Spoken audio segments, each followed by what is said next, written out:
கிமு 21 கிதியோன் 300.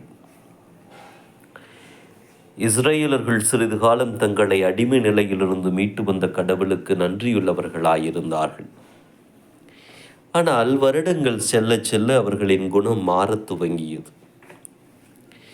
அவர்கள் வேற்று தெய்வங்களை வழிபடவும் இஸ்ரேலர்களின் கடவுளை நிராகரிக்கவும் துவங்கினார்கள். தன்னை மதிக்காத இஸ்ரேலர்களை கடவுளும் கைவிட்டார். அவர்கள் மிதியானியரால் தோற்கடிக்கப்பட்டு அவர்களுக்கு அடிமையானார்கள். இஸ்ரேல் மக்கள் மிதியானியரின் கொடுமைக்கு பயந்து மலை குகைகளிலும் பாறை இடுக்குகளிலும் ஒளிந்து வாழ்ந்தார்கள். மிதியானியரின் கொடுமை நாளுக்கு நாள் அதிகரித்து கொண்டே வந்தது. அவர்கள் இஸ்ரேலரின் கால்நடைகள் விளைபொருட்களை கூட விட்டு வைக்கவில்லை. எல்லாவற்றையும் எடுத்து கொண்டார்கள் அல்லது அள்ளித்தொழித்தார்கள். 7 ஆண்டுகள் மிதியோனியரின் அடக்குமுறைக்குள் கொடுமை அனுபவித்த இஸ்ரேலர்கள் மனம் திருந்தி கடவுளை நாடினார்கள். கடவுள் அவர்களுடைய வேண்டுதல் ஒளியை கேட்டார். கடவுள் அவர்களிடம் ஒரு இறைவாக்கினரை அனுப்பினார். நீங்கள் கடவுளின் கட்டளைகளை மீறினீர்கள், அதனால்தான் உங்களுக்கு இந்த சோதனைகள் என்று சொன்னார் இறைவாக்கினர். ஆம், உண்மைதான். நாங்கள் அவரை விட்டு விலகி வெகு தூரம் போய்விட்டோம். வேற்று தெய்வங்களுக்கு பலிபீடங்கள் அமைத்து பலி செலுத்தினோம். இதெல்லாம் தீமை என்பதை கடவுள் எங்களுக்கு சொல்லி இருந்தால் நாங்கள் தான் கேட்கவில்லை. எங்களுக்கு கடவுளிடமிருந்து மன்னிப்பு கிடைக்காதா? நாங்கள் மீட்படைய வழியே இல்லையா என்று மக்கள் கேட்டார்கள். கடவுள் நினைத்தால் உங்கள் துயரங்களை நீக்க முடியும். அவரை மட்டும் நம்பி அவரிடம் மன்றாடுங்கள் என்று சொன்னார் இறைவாக்கினர். மக்கள் அனைவரும் ஒரே மனதாக கடவுளை வேண்டினார்கள். கடவுள் மனம் இறங்கினார். யோவாசின் மகனான கிதியோன் மூலம் மக்களை மீட்க கடவுள் தீர்மானித்தார். தன்னுடைய தூதர் ஒருவரை கிதியோனிடம் அனுப்பினார். கடவுளின் தூதர் கருவாலி மரத்தின் அருகே வந்தமர்ந்தார். அங்கே கிதியோன் மிதியானியர்களுக்கு பயந்து தன்னுடைய தானியங்களை ஒளித்து வைத்து கொண்டிருந்தார். கடவுளின் தூதர் அவருக்கு முன்பாக வந்து, வீரனே, கடவுள் உன்னோடு இருக்கிறார் என்று கிதியோனை வாழ்த்தினார் தூதர். இல்லை, கடவுள் எங்களோடு இல்லை. கடவுள் எங்களோடு இருந்திருந்தால் ஏன் எங்களுக்கு இத்தனை துன்பம்? விரக்தியாய் சொன்னான் கிதியோன். நீ ஏன் விரக்தியாய் பேசுகிறாய்? கடவுள் உன்னுடைய மூதாதையர்களுக்கு செய்த உதவிகளை நீ மறந்தாயா? கதைகள் நினைவில் இருக்கின்றன, கடவுளை தான் காணும். கதைகளா? எகிப்தியர்களின் அடிமைகளாக 400 ஆண்டுகள் கிடந்த உன்னுடைய மூதாதையர்களை கடவுள் பல்வேறு அதிசய அற்புத செயல்களின் மூலம் தான் மீட்டார் தெரியுமா? செங்கடலையே 2ஆக பிளந்து வள்ளியமைத்தார் தெரியுமா? இவைகளெல்லாம் கதைகள் அல்ல, உண்மை சம்பவங்கள் என்று சொன்னார் தூதர்.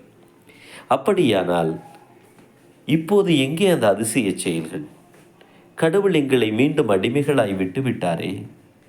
எகிப்தியரிடமிருந்து மீட்டு மிதியானியரிடம் தானே அனுப்பி வைத்திருக்கிறார். எங்களை மீட்க வேண்டும் என்று தோன்றவில்லையா அவருக்கு? எங்கள் கதறல் ஒளிகள் அவர் காதுகளை எட்டவில்லையா கேட்டார் கிதியோன். அதற்காக தானே உன்னை தேர்ந்தெடுத்திருக்கிறார் சொல்றார் தூதர். என்னையா? ஆம், உன்னைத்தான். உன் மூலமாகத்தான் கடவுள் இஸ்ரேலர்களை மிதியானியரிடமிருந்து மீட்கப் போகிறார். என்ன விளையாடுகிறீர்களா?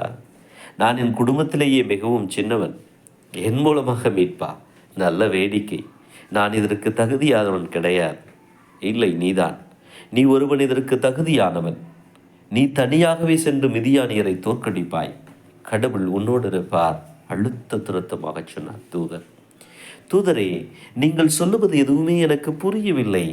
நான் மிதியானியரோடு போரிட வேண்டும் என்கிறீர்களா? கிதியோன் மீண்டும் கேட்டார். ஆம், உன் தலைமையில் ஒரு படையை திரட்டி நீ மிதியானியருக்கு எதிராக போரிட வேண்டும். கடவுள் உன்னை வழி நடத்துவார் சொல்லிவிட்டு போனார் தூதர்.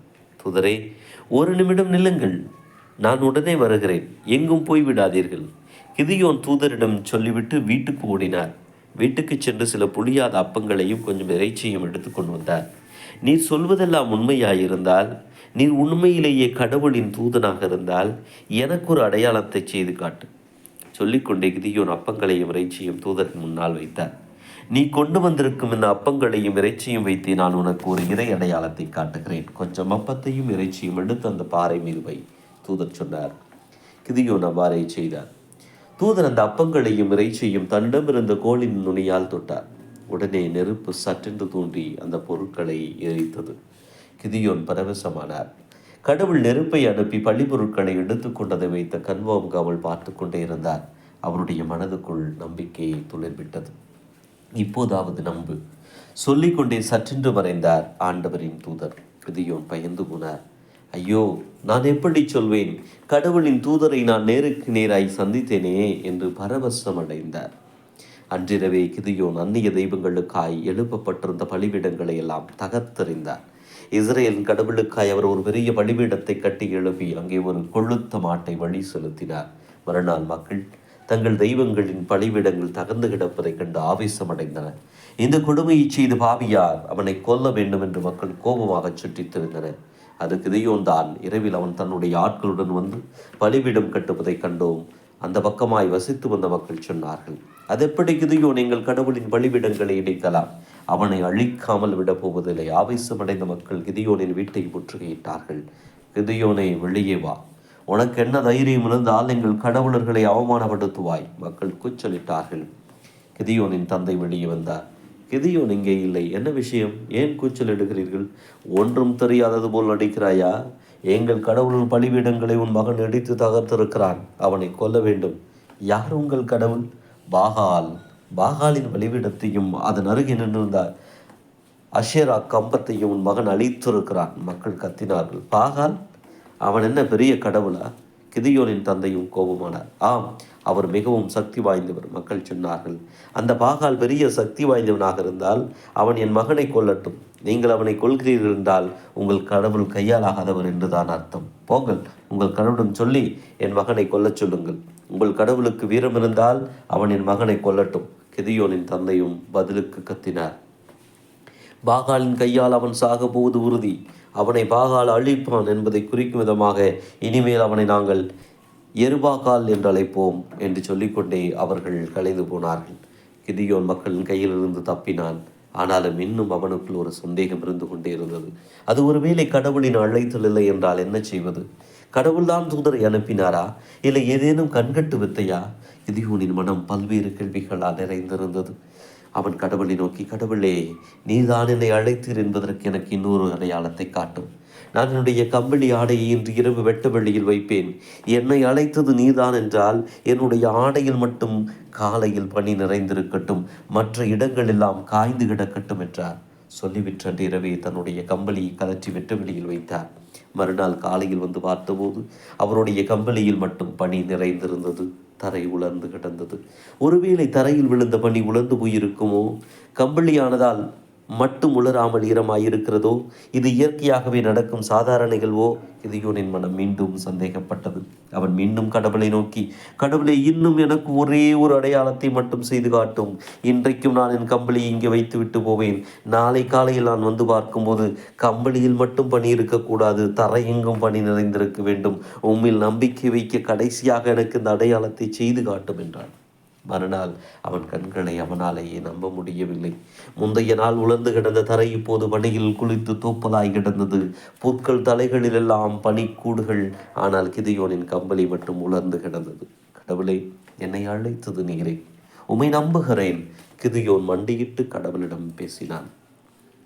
மிதியானரிடம் போரிட கிதியோன் தயாரானான்.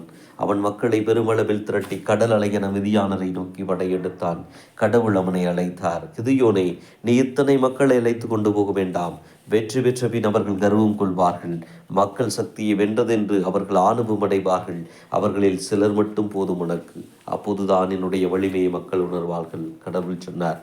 கிதியோன் கடவுளின் வார்த்தையின்படி மக்களை நோக்கி, உங்களில் யாரையும் நான் கட்டாயப்படுத்தவில்லை. போரில் ஆர்வமில்லாதவர்களும் பயப்படுபவர்களும் உடனே திரும்பி போய்விடுங்கள் என்றார். மக்களில் 3/4 பேர் உடனே திரும்பி நடந்தார்கள். மிச்சமிருந்த கூட்டம் சுமார் 10,000 இருந்தது. கடவுள் மீண்டும் கிதியோனிடம், இதுவும் மிக அதிகமான கூட்டம்தான். இவர்களை அதோ அந்த நீர்நிலைக்கு அழைத்து போய் தண்ணீர் குடிக்கச் சொல். யாரெல்லாம் தண்ணீரை கைகளில் அள்ளி குடிக்கிறார்களோ அவர்களை தனியே நிற்கவை. யாரெல்லாம் மண்டியிட்டு குடிக்கிறார்களோ அவர்களை திரும்ப அனுப்பிவிடு என்றார். கிதியோன் மக்களை நோக்கி, நீங்கள் எல்லோரும் அந்த நீர்நிலைக்கு சென்று தண்ணீர் குடியுங்கள் என்றார். பெரும்பாலோர் மண்டியிட்டு தண்ணீர் குடித்தார்கள். வெறும் 300 பேர் மட்டுமே கைகளில் நீரை அள்ளி குடித்தார்கள். கிதியோன் கலங்கினார். கடவுளே, மிதியானியரை அழிக்க வெறும் 300 பேர் போதுமா? கடவுள் அவரிடம், போரிட போவது 300 பேர் என்றால் தோல்வி நிச்சயம். ஆனால் போரிட போவது 300 பேர் அல்லவே, நான் ஒருவன் மட்டுமல்லவா? அதனால் வெற்றி நிச்சயம்தான். கவலையை விடு, கடவுள் பதிலளித்தார். அன்றிரவு கிதியோனின் நண்பன் ஒரு கனவு கண்டான். கனவில் ஒரு வட்டமான கோதுமை அப்பம் சுழன்று சென்று மிதியானின் கூடாரத்தை இடித்து தகர்த்தது. நண்பன் கிதியோனிடம் ஓடோடி வந்தான். நண்பா, நீ வெற்றி பெறும் வேலை வந்துவிட்டது. உன்னுடைய வாழ்தான் அந்த அப்பம்.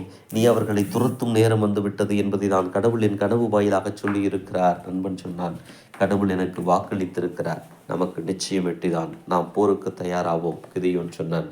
கிதியோன் அந்த 300 பேரையும் 3 குழுக்களாக விரித்தார். அவர்களில் ஒவ்வொருவர் கைகளிலும் ஒவ்வொரு நெருப்பு பந்தமும் ஒரு காலி பானையும் ஒரு எக்காலமும் கொடுத்தார். அதை வைத்துக்கொண்டு அவர்கள் என்ன செய்ய வேண்டும் என்பதையும் அவர்களுக்கு சொன்னார். நள்ளிரவில் எல்லோரும் கைகளில் நெருப்பு பந்தத்தோடும் காலி பானைகளோடும் மிதியானியர் கூடாரம் வைத்திருந்த இடத்தை சுற்றி வளைத்தார்கள். கிதியோன் திடீரென்று எக்காலத்தை எடுத்து முதினார். உடனே மிதியானியர்களை சுற்றி நின்ற அத்தனை பேரும் பந்தங்களை உயர்த்தி பிடித்து கொண்டு எக்காலம் முதினார்கள். பெரும் சத்தத்தை கேட்ட மிதியானில் திடுக்கிட்டு விழித்தார்கள். அப்போது கிதியோனின் வீரர்கள் தங்கள் கையில் இருந்த பானையை ஒரே நேரத்தில் உடைத்து பெரும் சத்தம் எழுப்பினார்கள். மிதியானிகள் இதென்ன சத்தம் என்று அதிர்ந்து போய் நிமிர்கையில் கிதியோனின் வீரர்கள் எல்லோரும் ஒரே குரலாக, ஆண்டவருக்காக, கிதியோனுக்காக என்று சத்தமிட்டார்கள். கிதியோனின் திட்டம் வெற்றியடைந்தது. மிதியானியர்கள் குழப்பத்தில் அங்குமிங்கும் ஓடினார்கள். கடவுள் மிதியானியர்களுக்குள்ளேயே திடீர் கலகத்தை உண்டாக்கினார். இரவில் மிதியானியர்கள் தங்களுக்குள்ளே சண்டை போட ஆரம்பித்தார்கள். மிதியானியர்கள் தங்களுக்குள்ளேயே வெட்டி கொண்டும் சண்டையிட்டு கொண்டும் சிதறி ஓட கிதியோன் மாபெரும் வெற்றி பெற்றார். கடவுளின் வழிகாட்டுதல் அவரை வெற்றி வீரனாக்கியது. மக்கள் எல்லோரும் அவரிடம் வந்து, இனிமேல் நீங்கள் தான் எங்களை ஆள வேண்டும், பாருங்கள், எங்கள் அரசராகுங்கள் என்று அழைத்தார்கள். அவரோ அவர்களிடம், மீண்டும் தவறிழைக்காதீர்கள், கடவுள் ஒருவரே அரசர், அவர் சொல்வதை மட்டுமே கடைபிடித்து வாழுங்கள் என்று கூறி அனுப்பி வைத்தார்.